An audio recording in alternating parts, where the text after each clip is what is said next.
All right, guys. So I had a visit from my good friend Mark. Designs and makes the perfect pull, but he also is a 20 year technician, mainly route, right? Mobile, and I do a lot of body shop and dealership work. So back in the day, we all just worked out of the back of a truck. Right. And I'm still that mindset. Yep. Connect is small enough that I'll back into my detailer shop, my body shop, and I'll still work out the back of it. We use a cart a little bit. This is a real good portable one, Pro PDR. And you don't use that car in the lot. You use it when you just do the hail car. Pulling on the lot. Okay.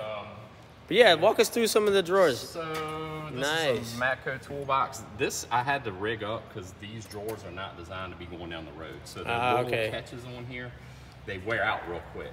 Gotcha. So I actually had to manufacture this handle that locks as your key normally would lock. But if you're doing any kind of R&I, oh, you got your R&I kit? That covers everything. Yep. I've got all the standard stuff, Torx and all that stuff. Yeah, the little common stuff that you use all the time. And then got the tip. Got the tips. I love this tray. This tray is nice. It is nice. It's still when I hit some bumps, some of the stuff shifts around. I think I'm gonna glue this down. Oh, okay, here, okay. Try to short up. But they make a magnet. Maybe put a magnet. I was thinking underneath. About that too. Yeah. And then just that way it attaches. Gotta do something, but yeah. Got all my tips. Do you use this?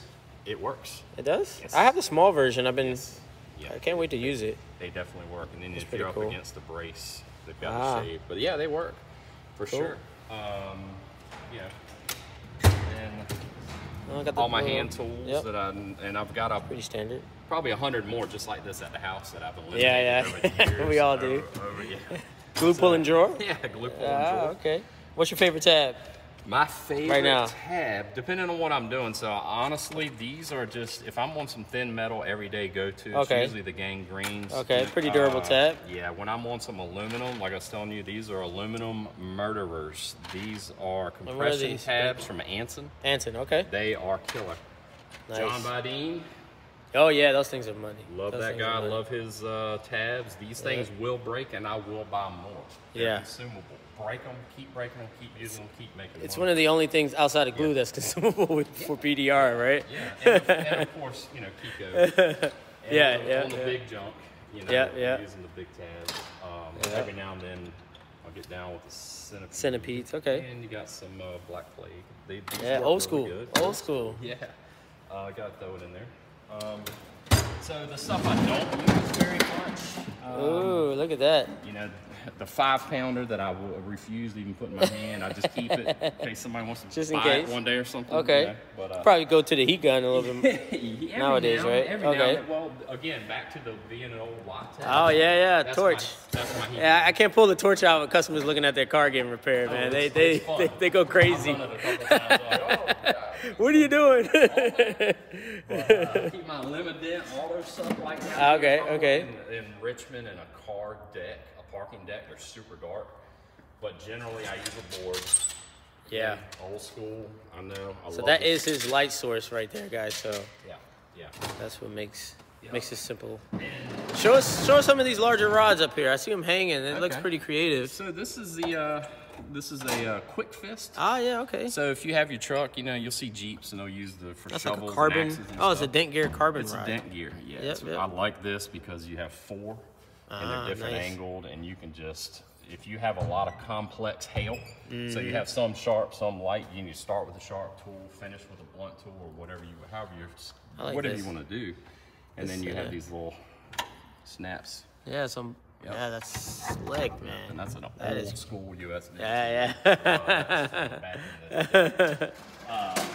The admin. So switched over. I like the height. Like the height is perfect. You can just kind of utilize the iPad right there. Yeah, and then that's nice. All your once in a while, heat gun and extra stuff back up in there. Look at this square reader. Yeah. Oh yeah. Mounted. Yeah. Extension cord, guys. Look at that. Yeah.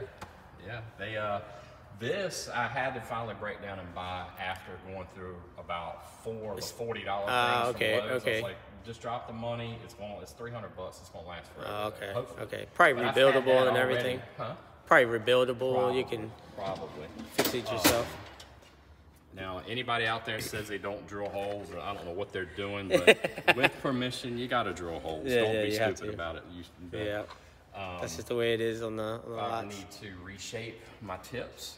Okay. Take those and put them in. This is another thing. You know, people, you can buy a lot of different drills and things like that. But I need 2 of these, one for the hole, one for the buffing. Ah, okay. So speed, I'm all about as fast. You know, how many? Just pushing the dent fast, but everything else being fast and easy. So I'm visualizing how this works. So you pull the car right behind you, and you just pretty much work out of your van. You're not pulling out this cart every time you hit a dealership. Only if I'm glue pulling, then I'm gonna pull the glue. Right, just to set up and just to have a stand so for if it. the car's here, and let's say it's written up, and it says, you know, driver's door, driver's fender, and so I'm just gonna grab my stuff. Right. I know that door dent's in the middle of the Yeah, because you're working on the same car. Yep. Go put it in, bop, bop, bop. And then put it back. Put it back. Pull your admin thing If out. there's 4 doors, I'm going to go all the way around the doors. Gotcha. And I'm going to have my hammer on top of the car. Okay. Gotcha. Now I'm going to come back, set everything down, and grab the fender tool, a couple of fender tools. And then do the fender. So you do the doors first, or vice versa, and then the fenders. But you do the fenders at the same time. So if I have the door tools in my hand, I'm knocking the doing doors. Doors. If I have 2 fenders and I got the fender tools in my hand, I'm knocking the fenders out. That's and nice. And the horizontal panels. Yeah. For people who don't do it, it may sound inefficient. Nah, it but has. trust me, it's actually quicker than taking a card out. And then what if you don't have that one tool? I mean, look, I'm not unloading. Check this out. I'm not putting all these tools on a cart every time I pick a car up, man. Yeah. And there's a lot of tools in here I use once a year. Right. But it pays for itself. Yeah. So, so how many cars on a good day can you go through on a dealer lot? Well, now that I'm 45, I mean, on a good day. Good day. Nice, you know, you got the cars lined up. You know, manager's not really. Like working, getting it done, and get you some kind of day. I mean, a dozen cars. Is no problem. So that's good, guys. Dozen cars. Yeah. One day. I've done 23 in a day. Yeah. I think we all done in the 20s, but it's a little rough. Yeah. What I want now is about 8 cars, anywhere between. And the damage you're working on, you're not working on the little door dings. Those are gone. Those are door dings, right? Are they still working on the door dings, or are you working on the big stuff? Everything. Okay. But out of those 12 cars, how many cars do you think? It varies.